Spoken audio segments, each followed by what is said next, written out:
kingdom. That's when now she said, oh, there's a gentleman who wants to kill us, in essence. And the king like, who's that? And the person who is seated just here. The king was already engaged. If you're a teacher teaching, don't just walk into class, oh, today we're going to talk about trigonometry. No. We had this teacher in high school, fantastic teacher. When we were learning civics and the topic was war, he one day walked in class and then, of course, you would stand. We stand and then he says, can you fight? At first, all of us reacted like that. We laughed. And then he was serious, like, can you fight? And then people started doing like playful. And he said, I'm serious, can you fight? Yes, and people started slapping each other. And there was one guy that bled. And then while it was getting intense, I said, okay, take your seats. Today we're going to talk about war. And I've never forgotten that particular lesson because he engaged us. Engage your audience. One of the ways I engage my audience, for example, when I go for any meetings or job interview, when I'm greeted, how are you? I say, I'm better than yesterday, and how are you? Most people laugh, and others will say, oh, what happened yesterday? I said, no, yesterday I was better than the other day. I just keep getting better every day. And that begins the conversation. Whenever I'm asked, so tell me about yourself, I always say, I'm a story of success without supervision. That got me my first job at EcoBank because I said that to the MD when he asked me, so tell me about yourself. I said, I'm a story of success without supervision. He laughed. He says, what do you mean? And then I explained the fact that I had published books while I was at the University of Zambia. I was not being supervised to do that. My job there, so to speak, was get an education and then go home. But I published books. I supervised myself until those books were published. And so I make sure that when I walk into any place, I leave it better than I found it. He was extremely impressed. And he asked me to start work the next day. They were still interviewing my friends. They had called 50 of us from the CBU and UNZA, and they wanted to employ 11. I was not the first one to be interviewed, but at the point when I was interviewed, he asked me to start the next day. And that's how my career started in banking. Engage your audience. Number 3 is your stage management. Now, stage management is very crucial. In fact, the way you manage your stage will have a lot to do with how you are perceived and how you are understood. Now, stage management is something, what I'm doing right here on the stage, making movements, is to ensure that all of us are within the same space and you can tell that I am talking to everybody. Sometimes this can happen when you are seated. And some people will be doing this under the table. You are fidgeting. And sometimes some people will tell you, can you stop that? Already that steals confidence from how they are perceiving you. Secondly, sometimes there are 3 or 4 people. This one asks a question, you are answering them, but you're not even looking at any of the 2 that are remaining this side. They even have to remind you, like, no, you can look at everyone. You can look at everyone. That already, yes, like, no, like, you can, like, feel free to look at everyone. So stage management involves, even when you're seated, when someone asks a question, yes, look at them, start answering the question, but then move time to time. You look at this person, you look at this person, you go back to the person that has asked the question. That way, everyone feels you're talking to them and you have got nothing to hide. But when you're on the stage like this, and say you have 3 points, you use something that we call psychological anchoring through object tagging. I would imagine if I have 3 points, there are 3 different objects here. So for point number 1, I'll come here and say, in 2005, I had been broken by the first woman that I thought would be my wife. But that incident taught me that life can be seen through the lens of hardship and pain. It was later on in 2009 that I realized that that first experience was necessary for my foundation and for my making. And today, I am a married man to one wife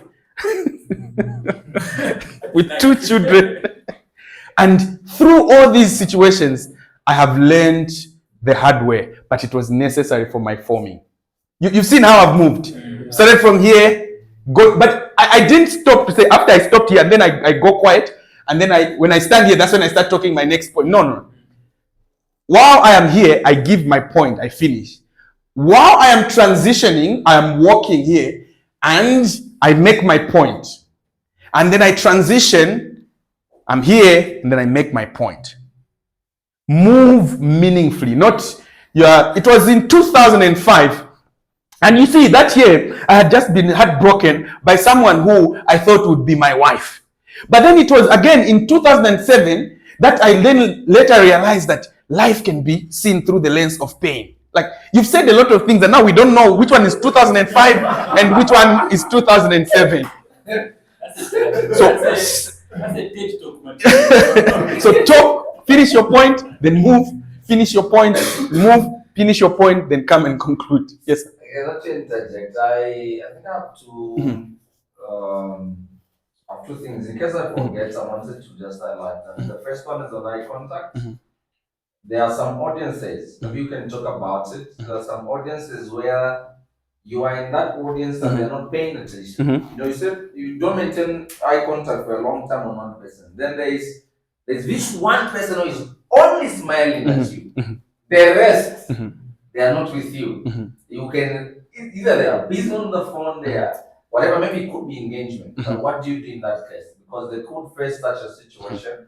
It could not be only the presentation, it could be in the sales business, both of us. You go walk in an office and this person is just busy on the phone. And maybe the other one is on the stage management. Also, even when people are presenting, of course, this audience was far better than I've seen. It's far better than I've seen. Some people actually, they are forklifting, they're reading and I don't know if that is what they're shivering, if that's what they used to cover up, but maybe you can make a comment on you presenting and you're always on the book, on the paper. Awesome. So the first one is, in fact, we do have a session on how to deal with difficult audiences. But some of us have experienced this before. I don't know if, for those of us that go maybe to SDA church, I don't know if they do this. But Pentecostals, they like to do this. They'll say, do high five to your neighbor. Or say, this time next year, I'll be wealthy. Like the pastors will tell you to repeat after me. That is not by accident. It is in a way to get, if someone was on their phone, say, do high five to your neighbor, or tell your neighbor, don't disturb me.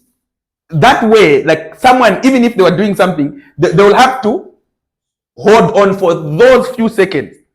And now, the value of your impact speaking is that when you get the attention of the audience within those few seconds, then say something that is impactful, that will make them not to go back to their phone. So number one is sometimes other people ask, maybe let's stand.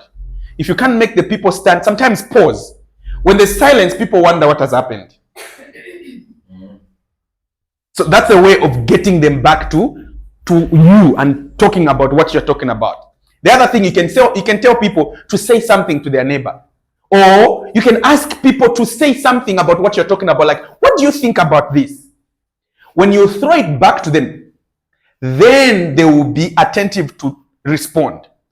But do not by all means embarrass people, no matter the size of the audience. Don't tell people, yes, you there in yellow, what are you talking about? Tell all of us. Even if that person will focus on you, start looking at you, you've lost them. They're not listening to what you're saying because they feel embarrassed. The teachers feel attacked. But the teachers feel attacked. I feel like you. And that's the reason why some teachers, you notice that some students, no matter how many times you do that, they seem not to understand what you're teaching. Because they feel, in that moment, they feel embarrassed. They feel like you've caught them out and like it's bad. Instead, don't you think certain personalities like someone you feel happy? When you tell them, what are you doing here? They will laugh and the whole class laughs and you can have the whole attention. That's true, but there's a way to engage them in that particular form. So you can teach and then you can like, okay, maybe let's go around the class and just tell me what you think. And then you point at the person who you saw was not concentrating. Say, just tell me, there's no wrong answer. That's where statements like that came from. Like, there's no wrong answer. Just tell me whatever it is that you think, and then we can pick it up from there. That way, they don't feel like you are just looking at them and then you are exposing them to the entire class. And then when it comes to stage management, you ask a second question on stage management and holding on the... Again, we do another session called public speaking as a whole body affair. People don't believe you as much when you are reading something than they do when you're speaking without reading. So we actually encourage people to memorize and master their content.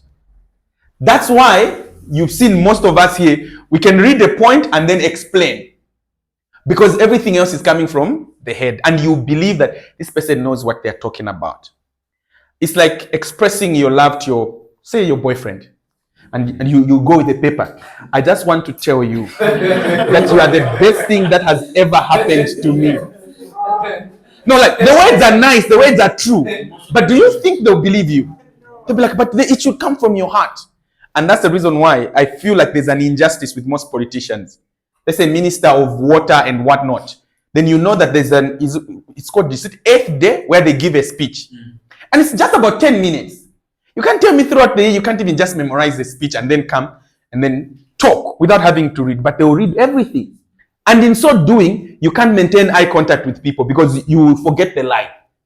That's why in more advanced societies, when heads of states are speaking or important people are speaking, they'll put a teleprompter so that they can read the words. So it doesn't look like they are reading on a paper. So avoid that by all means. Try by all means. You can have points. Maybe on a stick notes. You read the point, you put it away and then explain. Yes, sir. Yeah. Sorry, I'm not interrupting, but having shared a lot of stages, local and even the international school, you find that there are certain, again, the other side of what he's talking about, I think from my experience has been there are people who will not listen to you if you're not having anything. Like, there are certain audiences where they want you to have a book or some pointer or something, the presentation that will kind of give them like some level of confidence that you are that you know what you're talking about. So I think it's just strike a balance.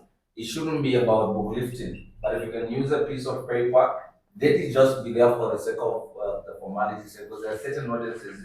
Recently, when we are doing the presentation in Cherenge, I think for the teachers, there's one teacher.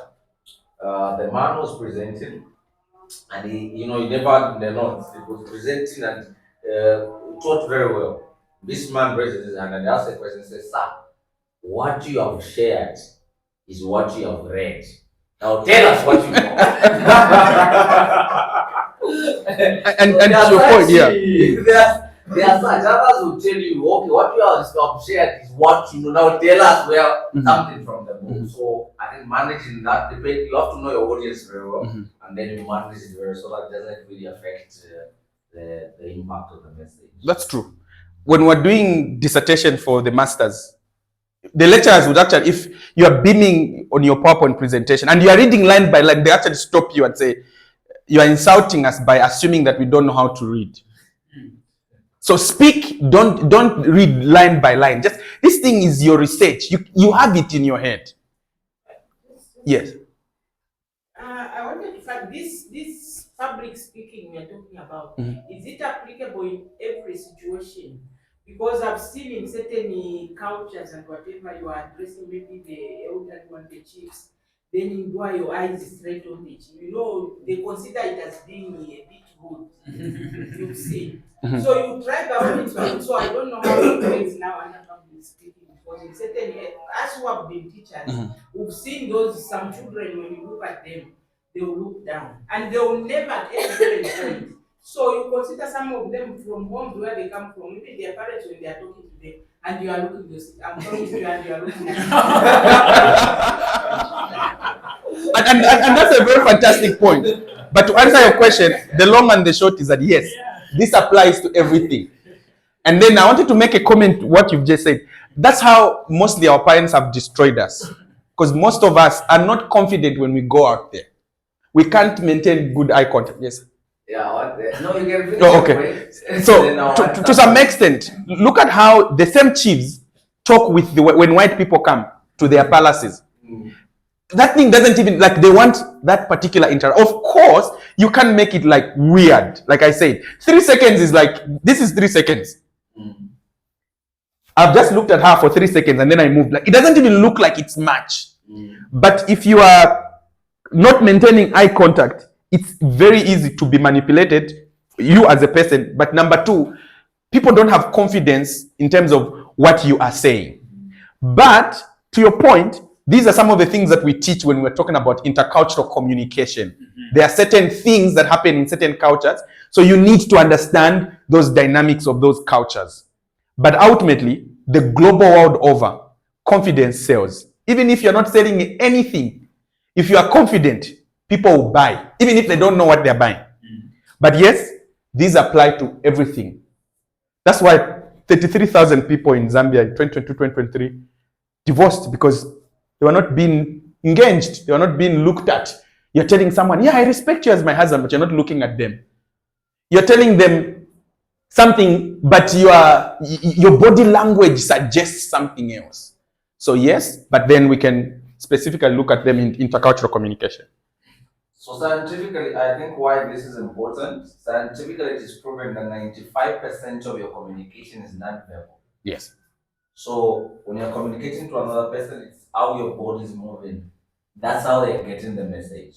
It's not really what you're saying. And that's why someone will tell you, I love you. For example, I think the point that is coming to, sorry not to jump in, but someone will say, I love you. And someone will say, I love you. There is a very huge difference. Yes, there is. Very huge difference in the way it is coming out. And I wanted to also mention that I think you have amended under our social etiquette package here. We teach people about non-verbal and verbal communication and culture. Again, you must know where you are going, the stage you're going to address. Is it corporate? Is it parental? Is it like, then you must marry all these things according to that stage. Not to take you long. I want to mention something on engagement. Part of the things that will make people not to really have impact when they are speaking is that they don't humanize their technical presentations. So sometimes you'll be presenting something that is very technical and you are technical. Have you ever attended lectures at college? Obviously, lecturer is talking about something, there's no humanity in what they are saying. It's just technical. By the time you're coming back, you have forgotten everything that they taught. So the best way also to engage is to use the technical part and then maybe just mix it with something people are familiar with, the audience is familiar with. You see them laugh, you see them relate with what you're talking about, and you make a clear impact. No matter what you're talking about, make sure you humanize some. That's why you find some people when narrating a story about leaves, they'll make them, no, I saw a leaf walk. They're humanizing. The leaf doesn't walk, right? But the movement of the leaf, they make it as if it's a person moving. And you begin to imagine that you're able to relate, and they will never forget the technical presentation that you're making. Awesome. So as I'm concluding, that's how I failed to major in economics at the University of Zambia. Because there's this one lecturer, she was teaching mathematics. She was Jane from India. When she walks into the class, she would assume all of us were brilliant in mathematics. And she just start, she wouldn't even greet, nothing, just go straight. So this sets, you must have learned this in your high school and what not. And some of us were like, but like, take a second, like, tell us, like, how can we easily even learn? How can we easily remember these things? And before we knew it, we had a test out of 50 and I got 3. And my dream was shattered of becoming an economist and working at working at Bank of Zambia. But nevertheless, we're still aspiring. So the last two is your vocal variety and your pitch and volume. There are some people, even if you give them a microphone, you'll have to constantly say, no, like put it close so that we can hear what you are saying. Be audible without shouting, but be audible. The vocal variety is based off what you are saying. Lower your voice. Imagine I had just left work and I was excited to go home to go and meet my wife. And then I walk into the house. Guess who I see? My wife, of course, but with another man. I was shattered. I couldn't believe what I was seeing. You see how you've maintained the silence, the quiet. When you lower your voice based off what you are saying, when you say you are sad, sound sad. If you say you are excited, sound excited. All those things are very critical in becoming a good communicator. My grandfather's name is Moonga and my name is Olly. Thank you. I don't know if at this point, I think we've exhausted the questions. No. Oh, okay. Oh, okay, sure. Can sit and manage. Okay, thank you. There could be questions from the audience. Any question on this thing? I saw one point. You talked about gestures, though you didn't mention anything about gestures. Yes. Gestures are your hands movement. Huh? Maybe I can illustrate. Today we will learn about yeah. Yeah. Have you ever attended people present like this? Yeah. Tell me for how long do you hold your concentration? 1 minute. 1 minute, right? Yeah. Okay. What if someone is today like those choir masters, But now imagine they're not singing, but they are doing the. How long can you? Again, it will be irritating, huh? Yeah. So I think that is on the gestures. Gestures are important, and like you said, let them go with your message. When you're not doing gestures, people are not gonna be with you. Let them go with the message. You can't say you are sad. I was sad. Like people can't get. And this also goes with African preachers. Some of you are preachers. In Africa, I don't know who told us that preaching you must just be on top of your voice. No, it goes with the things that you want to talk about. Thank you so much. I can get 2-3 questions from the audience and then we close. Yes. There's a saying that practice makes perfect. How do you practice public speaking? Is it best to practice within your own work, or would it be best to practice within environments where you can question and judge? Okay. Which one is the best environment for practicing public speaking? Actually, everywhere. And for starters, so now it will be very hard for me to. Don't worry. So you can start from everywhere, like at home. You communicate with people. How well do you speak? Have you heard those people that always constantly have to clarify? No, that's not what I mean. What I meant was, but like, why didn't you say what you meant? So that you don't have to clarify what you mean. So everywhere at home. Today, when you go home, when someone says something to you, start by maintaining some good eye contact when you are responding to them. Let your body language be positive to correlate with your message. Don't talk to people. In Zambia, if you talk to people and your hands are in the pocket. You're insulting. Yes, that's very. Even if you are being as respectful in your words as possible. The moment people see this, so who does it think he is now? So practice this at home, because charity begins at home. From home, you can then ultimately expand to the boardroom. And from the boardroom, you can go anywhere and you can still impact. So start from home. Yes, thank you. I think everyday life gives you a stage from which to practice. For me, I think that is what I would say. You could be one person